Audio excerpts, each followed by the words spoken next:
ओम शांति। 30 अगस्त 2023 के ईश्वरीय महावाक्य। पहले एक नजर मुरली के मुख्य पॉइंट पर। बाबा ने कहा, यह शरीर डिपेंड करता ही है आत्मा के ऊपर। आत्मा अलग हो जाती है तो शरीर कोई काम की चीज नहीं रहता, जिसको फिर जलाया जाता है। जब आत्मा निकल जाती है तो जैसे मुर्दा किचड़ा हो जाता।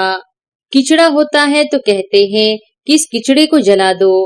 आत्मा बिगर यह शरीर काम का नहीं है, तो अहम आत्मा इमार्टल है। यह शरीर जो पाड़ बजाने लिए मिलता है, यह विनाशी है। जब कोई दुख होता है तो बाप को याद करते हैं, मुझे इस दुख से छुड़ाओ। आत्मा ही सुख दुख में आती है। आत्मा में ही खाद पड़ती है। सच्चे सोने में सिल्वर पड़ती है तो सोना 24 कैरेट से 22 कैरेट बन जाता है। सच्चे सोने में खाद डाल देते हैं तो जेवर मुलम्मे का हो जाता है। आत्मा ही मुख्य है। राजयोग है ही नई दुनिया स्वर्ग के लिए। पांडवों की जय जयकार हुई और सब खलास हो गए। जय जयकार होती ही है सतयुग में। और फिर बाबा ने कहा, संगम पर बाप ने राखी बांधी, फिर हम सतयुग त्रेता अंत तक पवित्र रहे। फिर भक्ति मार्ग से यह राखी त्योहार शुरू हो गया। बाप आकर कहते हैं, बच्चे प्रतिज्ञा करो। राखी बांधने से कुछ नहीं होता है। यह तो कसम उठाया जाता है कि बाबा हम अभी पवित्र रहेंगे। सतयुग त्रेता में कभी झूठ बोलते ही नहीं। यहाँ तो पाप करते झूठ बोलते रहते हैं। पाप आत्माओं को पुण्य आत्मा तो बाप ही बनाएंगे। ऊंचते ऊंच उत्सव है शिव जयंती, जिसका कोई को पता नहीं है कि वह कब आए, क्या आकर किया। जब तक जीते हो तब तक खजाना इकट्ठा करते रहो। पवित्र तो तुम हो, परंतु याद में रहने से तुम वायुमंडल को शांत बनाते हो। सारी दुनिया को शांति का वर्षा दे रहे हो।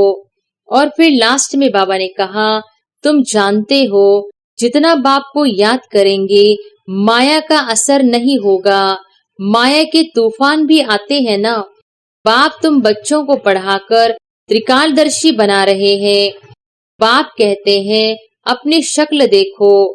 16 कला संपूर्ण निर्विकारी हो। अपने को आत्मा निश्चय करते हो। तुम्हारी आत्मा का बाप कौन है, उनको नहीं जानते तो तुम नास्तिक ठहरे। फिर नास्तिक लक्ष्मी को कैसे वरेंगे।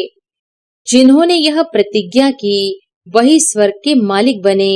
इसलिए यह त्योहार मनाया जाता है। सच्चे सच्चे ब्राह्मण तुम हो। और अब सुनते हैं महावाक्यों को विस्तार से। मुरली का सार। मीठे बच्चे, पवित्र रहने की कसम लेना ही सच्चा रक्षाबंधन है। बाप कल्प में एक ही बार यह राखी तुम बच्चों को बांधते हैं। प्रश्न है, पवित्रता की प्रतिज्ञा करने वालों को भी योग में रहने का इशारा क्यों मिलता है? उत्तर है, क्योंकि योग की शक्ति से ही वायुमंडल को शांत बना सकते हो। सारी दुनिया को शांति का वर्षा देने का उपाय ही योग है।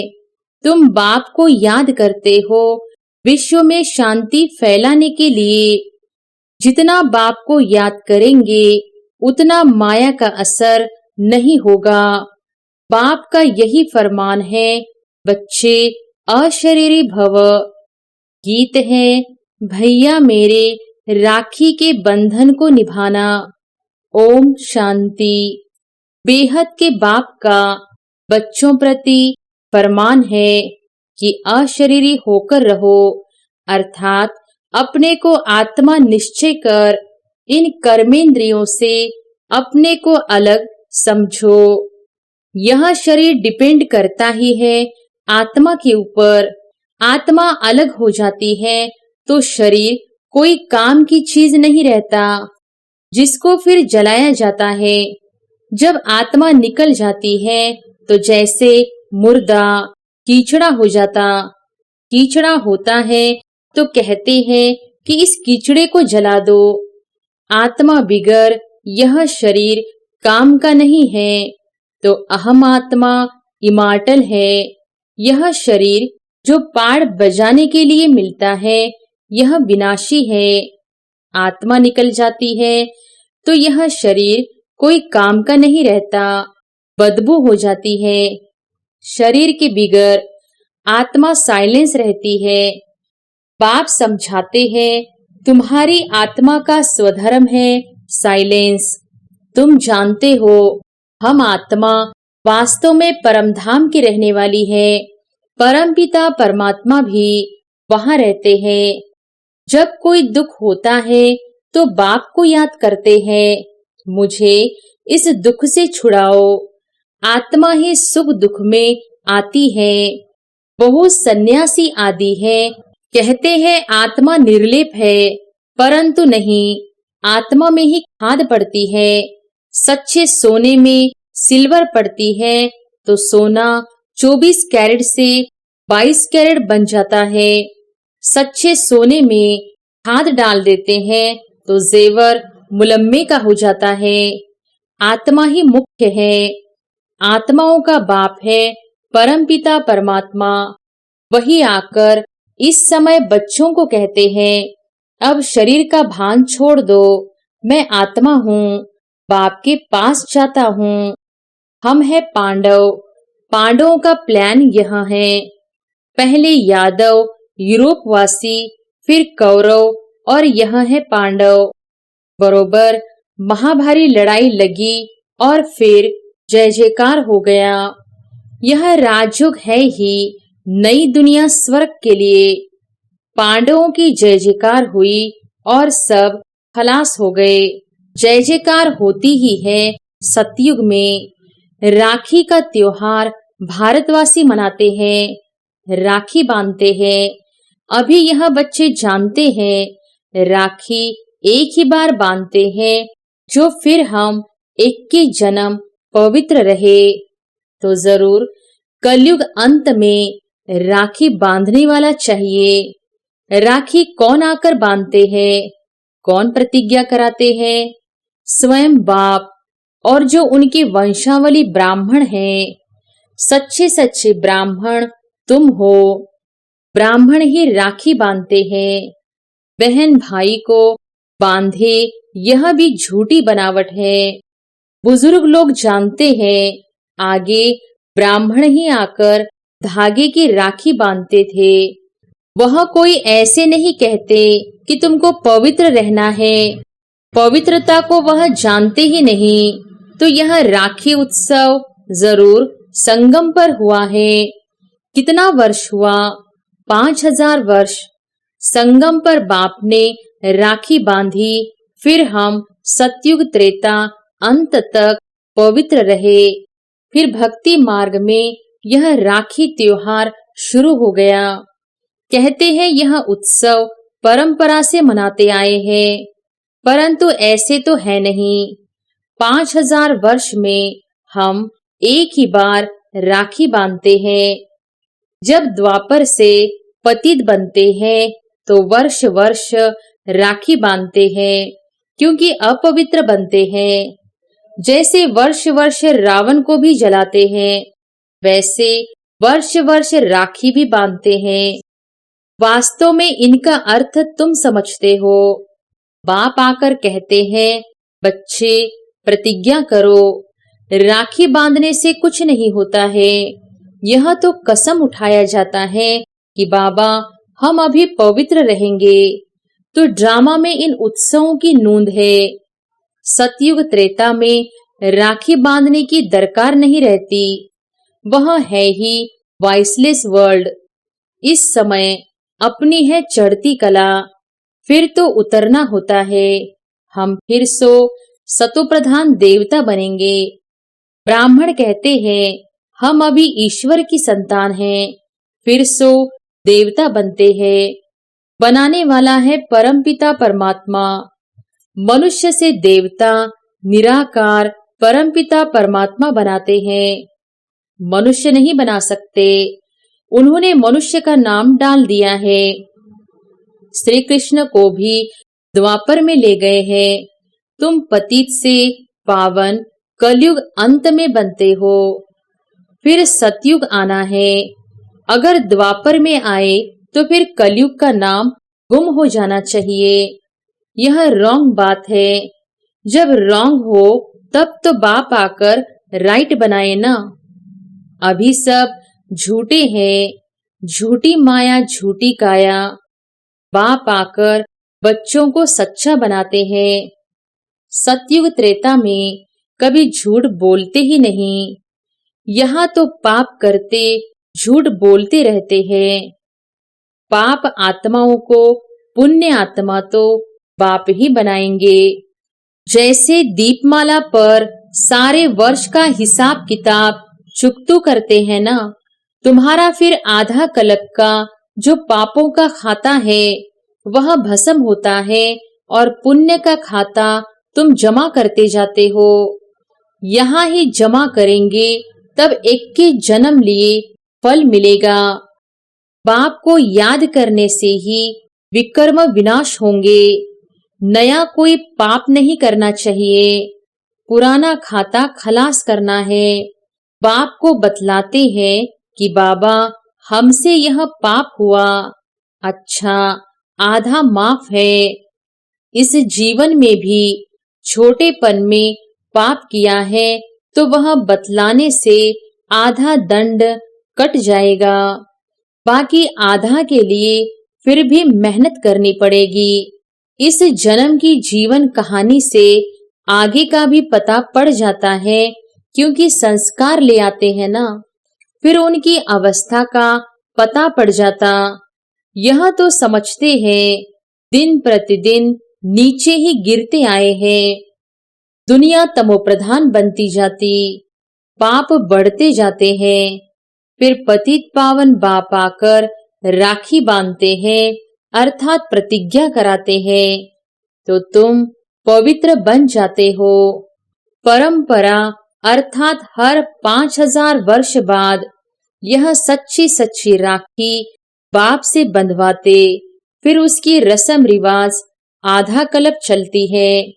उसका महत्व बहुत है। पहले पहले महत्व है जो राखी बांधते हैं, उनका उत्सव है मुख्य। ऊंचते ऊंच उत्सव है शिव जयंती, जिसका कोई को पता नहीं है कि वह कब आए, क्या आकर किया।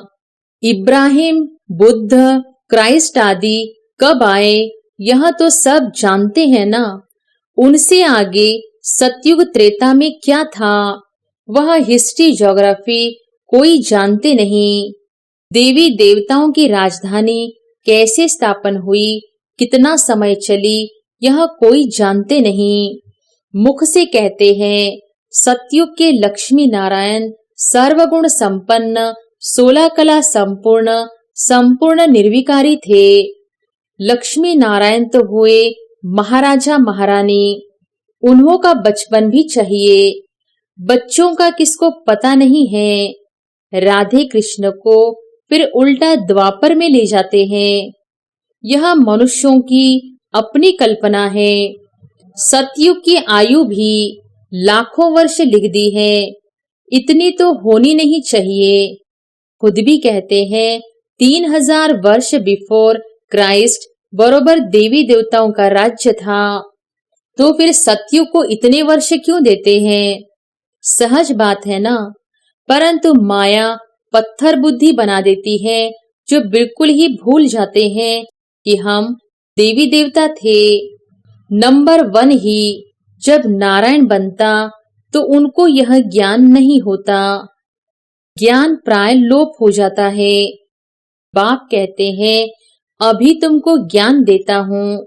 मनुष्य से देवता बनाने का, देवता बन गए फिर क्या सिखलाएंगे, दरकार ही नहीं।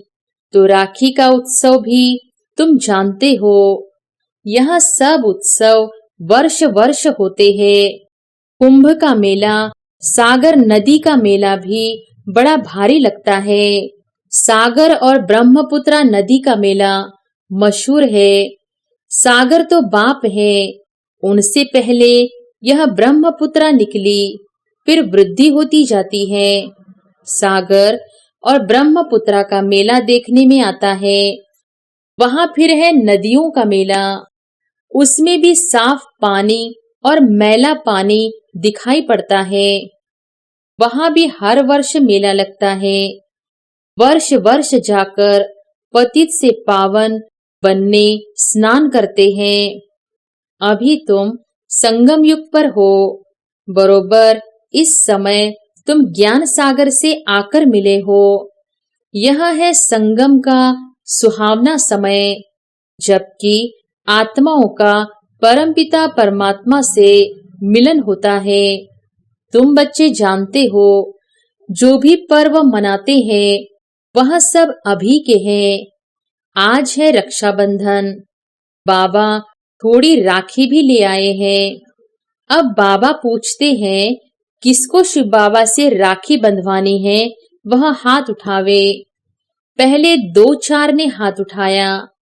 फिर बाबा ने कहा, शिव बाबा से जिनको राखी बंधवानी हो वह हाथ उठावे। तो मेजॉरिटी ने हाथ उठाया।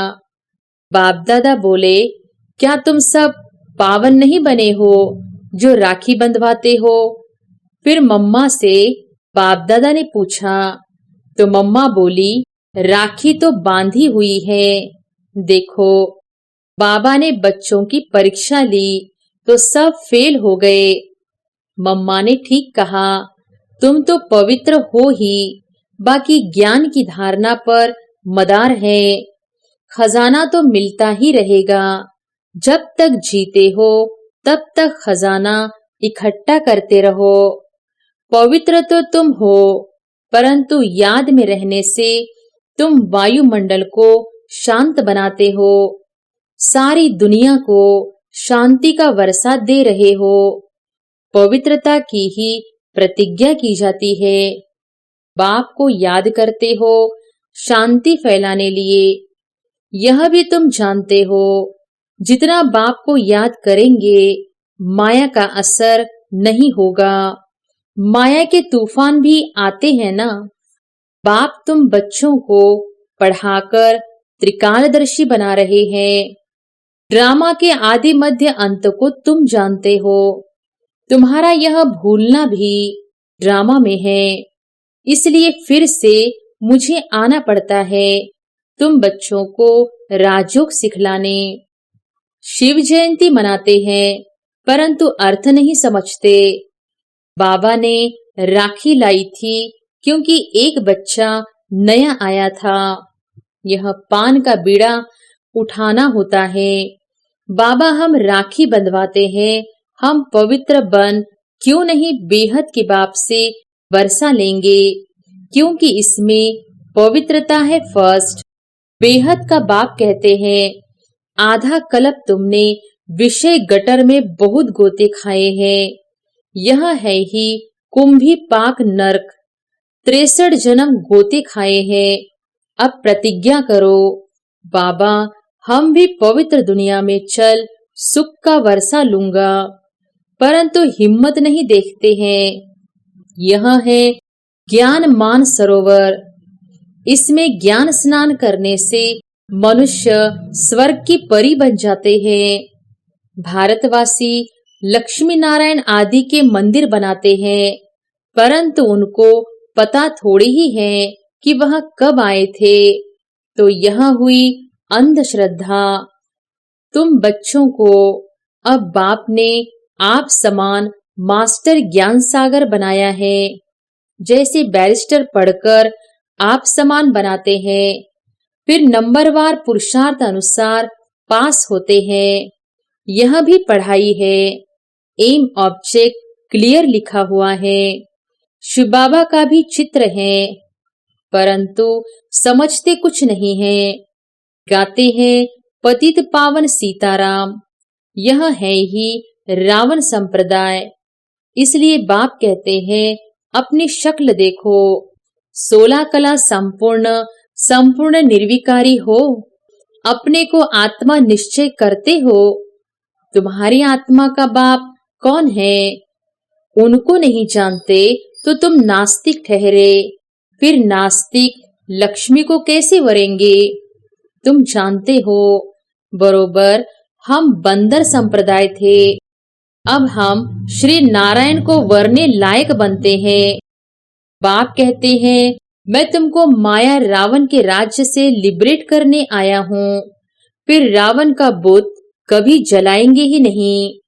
यह समझने की बातें हैं। जितना पुरुषार्थ करेंगे उतना अच्छा वर्षा पाएंगे। बाबा बता सकते हैं, तुम इस समय के पुरुषार्थ अनुसार क्या बनेंगे। आजकल मनुष्यों की मौत तो बड़ी चिप सस्ती है। वहां तो समय पर आयु पूरी हुई झट मालूम पड़ेगा हमको यह चोला छोड़ दूसरा नया लेना है। नई नई आत्माएं आती हैं तो पहले पहले उन्हों की महिमा होती है, फिर कम होती जाती है। सतो रजो तमो से हरेक को पास करना पड़ता है। बाबा आकर सतो प्रधान बनाते हैं। यह भी वंडर है। इतनी करोड़ आत्माओं को अपना अविनाशी पाठ मिला हुआ है जो कभी विनाश नहीं हो सकता। आत्मा इतनी छोटी सी बिंदी है, उनमें सारा अविनाशी पाठ भरा हुआ है। इसको कुदरत कहा जाता है। नया कोई इन बातों को समझ न सके। बड़ी गुह्य बातें हैं। शिव का रूप तो यही दिखाते हैं ना। अगर हम इनका रूप बदला दे तो कहे इनकी तो दुनिया से न्यारी बातें हैं। नई दुनिया के लिए नई बातें अभी तुम सुनते हो, फिर कल्प बाद भी तुम ही आकर सुनेंगे। तो पतित पावन बाप ने प्रतिज्ञा कराई थी, जिन्होंने यह प्रतिज्ञा की वही स्वर्ग के मालिक बने। इसलिए यह त्योहार मनाया जाता है। सच्चे सच्चे ब्राह्मण तुम हो। सरस्वती ब्राह्मणी ऊंची गाई जाती है। अच्छा, मीठे मीठे सिकिलधे बच्चों प्रति माता पिता बाप दादा का याद प्यार और गुड मॉर्निंग। रूहानी बाप की रूहानी बच्चों को नमस्ते। धारणा के लिए मुख्य सार। पहली पॉइंट, पुराने विकर्मों का खाता खलास कर पुण्य का खाता जमा करना है। याद में रहे शांति का वायुमंडल बनाना है। दूसरी पॉइंट, पवित्रता की प्रतिज्ञा कर पवित्र रहने की सच्ची राखी हरेक को बांधनी है। वरदान है, सदा दिलखुश मिठाई खाने और खिलाने वाले सच्चे सेवाधारी खुशमिजाज भव। सदा दिलखुश मिठाई खाने और खिलाने वाले सच्चे सेवाधारी खुशमिजाज भव। जो रोज अमृत वेले दिलखुश मिठाई खाते हैं वे स्वयं भी सारा दिन खुश रहते हैं और दूसरे भी उनको देख खुश होते हैं। यह दिलखुश की खुराक कैसी भी परिस्थिति को छोटा बना देती है, पहाड़ को रुई बना देती है। तो सदा यही स्मृति रखो कि हम दिलखुश मिठाई खाने और दूसरों को खिलाने वाले हैं। रोने की परिस्थिति में भी मन सदा खुश रहे, तब कहेंगे खुश मिजाज। उनके चेहरे से भी सेवा होती है। उनकी सूरत ज्ञान की सीरत को प्रत्यक्ष करती है। स्लोगन है, जिसके हर संकल्प से अनेकों को श्रेष्ठ जीवन बनाने की प्रेरणा प्राप्त हो वही पुण्यात्मा है। अच्छा, ओम शांति।